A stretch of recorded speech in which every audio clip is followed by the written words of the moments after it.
Hello भाई, मैं हूं प्रिंस राणा और आज हम देखने वाले हैं होंडा की तरफ से आने वाली एलिवेट। ये बाइक डायरेक्टली compete करती है होंडा की तरफ से आने वाली क्रेटा, किया, सेल्टोस और भी कई तरीके की गाड़ी। लेकिन दो ये फेमस गाड़ी आती है इस सेगमेंट में और तीसरी आती है होंडा की तरफ से आने वाली एलिवेट। इसमें उनसे क्या बेटर है, क्या कम है, वो हम आज डिस्कस करने वाले हैं और एक इसका कंप्लीट वॉक अराउंड देखने वाले हैं। तो शुरू करते हैं इसके फ्रंट से। फ्रंट में मिल जाती है हमें कुछ इस तरीके की इसकी हेडलाइट्स, जिसमें आपको दोनों की दोनों एलईडी मिलेगी। हाई बीम भी एलईडी मिलती है, लो बीम भी एलईडी मिलती है। ऊपर मिल जाती है इसकी डे टाइम रनिंग DRL, जो कि देखने में भाई रात को बहुत प्यारी लगती है। नीचे की तरफ आपको कोई भी फॉग लैम्प देखने को नहीं मिलता है, लेकिन जो बीच में आपको ग्रिल दी गई है वो बहुत स्टाइलिश दी गई है, जिससे आपको कहीं से बेस मॉडल वाली फील नहीं होती है। ये मैं आपको पहले बता देता हूँ, ये बेस मॉडल खड़ा है हमारे सामने। वी पेट्रोल के अंदर गाड़ी आती है, डीजल में कोई भी इसका इंजन ऑप्शन नहीं आता। पेट्रोल के अंदर वी मॉडल जो इसका है वो सबसे बेस मॉडल आता है। ऑटोमेटिक में आज हमारे पास खड़ी है, मैनुअल में भी आती है, ऑटोमेटिक में भी आती है। बेस वेरिएंट से दोनों ट्रांसमीटर आपको ऑफर किए जाते हैं। बीच में मिल जाता है आपको होंडा का लोगो, प्लस ग्रिल के ऊपर इसकी क्रोम की ग्लाइडिंग देखने को मिलती है, जो कि बहुत अच्छी लुक दे रही है भाई गाड़ी को। नीचे की तरफ कोई भी आपको फ्रंट सेंसर नहीं मिलेंगे। अब कर लेते हैं गाड़ी के साइड की बात। साइड में आपको देखने को मिलेंगे इसकी बॉडी कलर डोर हैंडल, जिसपे आपको बेस वेरिएंट से ही पुश स्टार्ट स्टॉप बटन। कोई भी गाड़ी इस वेरिएंट में, इस सेगमेंट में कोई भी गाड़ी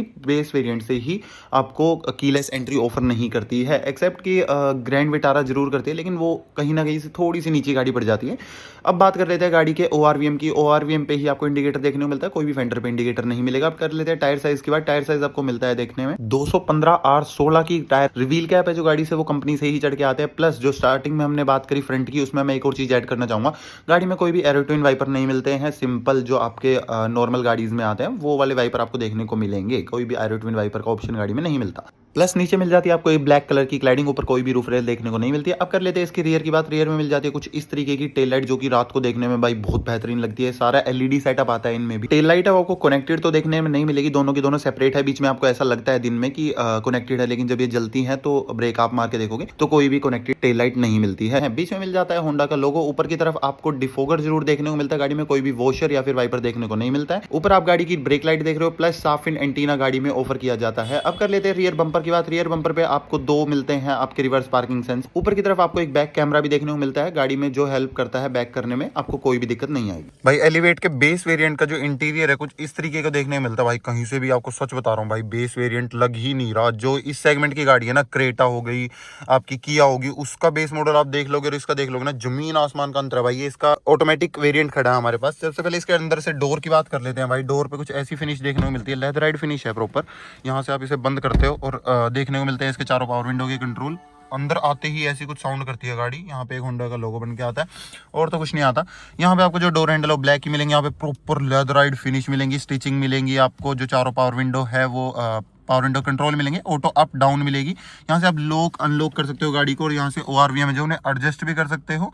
फोल्डेबल गाड़ी में कहीं ना कहीं ORVM की कमी जरूर है, जो चाबी है उससे भी फोल्ड एंड फोल्ड नहीं होंगे और अंदर से भी नहीं होंगे। यहाँ से आप लेफ्ट राइट करके एडजस्ट कर सकते हो। ऐसा कुछ मिल जाता है स्टीयरिंग व्हील, जहाँ पे आपको होंडा का लोगो। इस साइड में मिल जाते हैं सारे इसके मीडिया के कंट्रोल, जो कि आती है 8 इंच की इसमें स्क्रीन, जिसमें एंड्रॉइड ऑटो एप्पल कारप्ले सब कुछ देखने को मिलता है।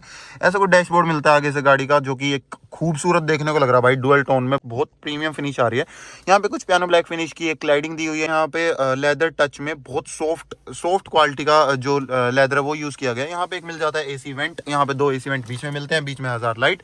ऑटोमेटिक एसी गाड़ी में बेस वेरिएंट से ही देखने को मिलता है। और सबसे बड़ी बात भाई, जो मैंने आपको बाहर भी बताई थी, बेस वेरिएंट से ही आपको पुश स्टार्ट स्टॉप बटन देखने को मिलता है, जो कि ऐसे ग्लो भी करता रहता है देखने में। यार सच बता रहा हूँ, बेस वेरिएंट सही लग ही नहीं रहा किसी भी एंगल से। जो MID है वो आपको कहीं ना कहीं एनालॉग ही मिलेगी, कोई भी डिजिटल नहीं मिलती है। उसकी थोड़ी सी आप कमी लगा लो, लेकिन अगर उसको आप कॉम्प्रोमाइज कर लो तो एक नंबर है भाई। कोई भी बेस वेरिएंट जैसा कह ही नहीं सकता इसे। यहाँ मिल जाता है कुछ स्पेस रखने की जगह, कोई भी वायरलेस चार्जर नहीं है। यहाँ पे 2 चार्जिंग के पॉइंट मिल जाते हैं। यहाँ मिल जाता है इसका 12 वोल्ट का चार्जर, जो कि इस तरीके से खुलता है। यहाँ पे इसका ऑटोमेटिक गियर बॉक्स, 2 मिल जाते हैं आपको कप होल्डर। यहाँ पे इसकी मैनुअल हैंड ब्रेक है, कोई भी इलेक्ट्रॉनिक हैंड ब्रेक देखने को नहीं मिलती। आर्म रेस्ट है जो बहुत डीप है भाई, अच्छी खासी स्टोरेज के साथ आता है। जो सीट कवर है आपको वो सेमी लेदराइड मिलेंगे, यहाँ पे लेदर का यूज मिलता है, और नीचे की तरफ फैब्रिक का। जो डोर है उसमें आपको एक कप होल्डर, और इस साइड पे कुछ आप कुछ भी सामान कपड़ा वगैरह रख सकते हो। जो भाई मेरी सीटिंग है ना, मैं इसी हिसाब से बैठा हूँ कि मतलब मैं अपने ड्राइविंग प्लेजर के हिसाब से। यहाँ से प्रॉपर गाड़ी का आगे का व्यू आता है, कोई दिक्कत नहीं है किसी प्रकार की। प्लस जो गाड़ी का ग्लव बॉक्स है आप यहाँ से ओपन कर सकते हो। कोई भी कूल्ड या फिर कोई भी लाइट गाड़ी में ग्लव बॉक्स में देखने को नहीं मिलती। इस साइड का डोर कुछ ऐसा मिलता है। कर लेते हैं भाई मीडिया की बात। वैसे 9.25 इंचेस की स्क्रीन है, लेकिन जब ये चलती है ना तो साइड में इसके बॉर्डर है तो 8 इंच की ही दिखती है। 4 स्पीकर आते हैं गाड़ी में बेस वेरिएंट में। यहाँ पे आपको जो स्कॉर्पियो में डे नाइट एडजस्टेबल मिल जाता है। जो लाइट है वो हेलोजन ही देखने को मिलेगी। यहाँ पे कोई वैनिटी मिरर, यहाँ पे भी ड्राइवर साइड भी वैनिटी मिरर है। पैसेंजर साइड तो ऑब्वियस सी बात है फिर होगा ही। गाड़ी में 6 एयर बैग भाई बेस वेरिएंट से ही देखने को मिलते हैं। एक यहाँ पे और पीछे की साइड और 2 सीट में। मतलब सेफ्टी पे भी होंडा ने प्रॉपर ध्यान दिया गया है। इनकी सेल्स थोड़ी कम है क्रेटा और किया के मुकाबले, लेकिन गाड़ी एक नंबर है भाई देखने में। देखना एक बार इंटीरियर देख लो आप। रियर की बात करें भाई गाड़ी में, तो रियर का डोर कुछ इस तरीके का देखने को मिलता है, जहाँ पे आपको प्रॉपर लेदराइट फिनिश और बीच कलर का, जो बेज कलर मतलब स्किन से कलर का लेदर यूज किया गया, जो कि बहुत प्रीमियम है। थोड़ा सा गंदा तो जल्दी हो जाएगा, बट अगर आप मेंटेन करो तो भाई बहुत प्रीमियम लगता है। यहाँ पे मिल जाता है इसका पावर विंडो का कंट्रोल, ऐसा कुछ मिलता है, एक डोर ओपनर, प्लस यहाँ पे एक बोतल होल्डर मिलेगा। इस साइड का डोर कुछ ऐसा देखने को मिलता है। नीचे की तरफ देखने मिलते हैं 2 AC वेंट, जिनको आप यहाँ से ऊपर नीचे एडजस्ट कर सकते हो किसी प्रकार से। नीचे की तरफ आपको एक 12 वोल्ट का सॉकेट और मिल जाएगा भाई, आप कैसे भी चार्जिंग करो, गाड़ी में कोई भी दिक्कत नहीं है। बीच में लिटिल सा हम भी मिलेगा। गाड़ी की जो सीट कवर है मैंने आपको बताया सेमी लेदर राइड है, बीच में कोई भी आर्मरेस्ट गाड़ी में प्रोवाइड नहीं है। 60-40 स्प्लिट गाड़ी में सीट में जो सीट्स हैं वो मिलती हैं। जो तीनों नेक रेस्ट है वो भी एडजस्टेबल देखने को मिलेंगे। साइड का डोर कुछ इस तरीके का मिलता है। आगे के इंटीरियर की बात करूं पीछे से बैठ के, तो भाई लिट है, एक नंबर है। मतलब किसी प्रकार का बेस मॉडल ये लगता ही नहीं है। यहाँ पे भी एक लाइट मिलता है जो कि हेलोजन है, आपको यहाँ से जिसे आप बंद कर सकते हो। चारों ग्रैब हैंडल देखने को मिलते हैं। नहीं, ड्राइवर साइड पे, हाँ ड्राइवर साइड पे भी है भाई। हेडरूम की बात कर लूँ तो बहुत गैप है यार। अभी मैं 6'2" हाइट है मेरी, किसी प्रकार की दिक्कत नहीं है। आगे की सीट मैंने प्रॉपर अपने मतलब जितना कंफर्ट हो सकता है उतने में करी हुई थी, फिर भी लेग स्पेस आप देख सकते हो। अंडर थाई स्पोर्ट की बात करूँ तो वेल एंड गुड, मतलब एक नंबर, कोई भी किसी प्रकार की भी दिक्कत नहीं लगी मेरे को गाड़ी में। मतलब मैं फुली संतुष्ट हूँ ना अगर गाड़ी से किसी से, तो भाई एलिवेट है वो यार।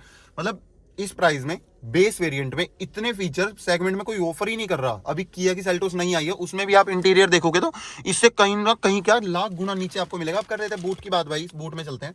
गाड़ी के बूट की बात कर लेते हैं भाई। गाड़ी में मिलता है 458 लीटर का बूट स्पेस, जो कि कुछ इस तरीके का देखने को मिलता है। बहुत डीप स्टोरेज, यहाँ पे मिल जाती है इसकी पार्शियल ट्रे। यहाँ पे एक टूल किट देखने को मिलती है। गाड़ी में 16 इंच के टायर है। स्पेयर व्हील की बात कर ले तो वो भी आपको R16 इंच का ही मिलता है भाई। कोई भी एलॉय व्हील तो नहीं आता, बाहर ही नहीं आता एलॉय व्हील, तो अंदर तो कैसे आ जाएंगे।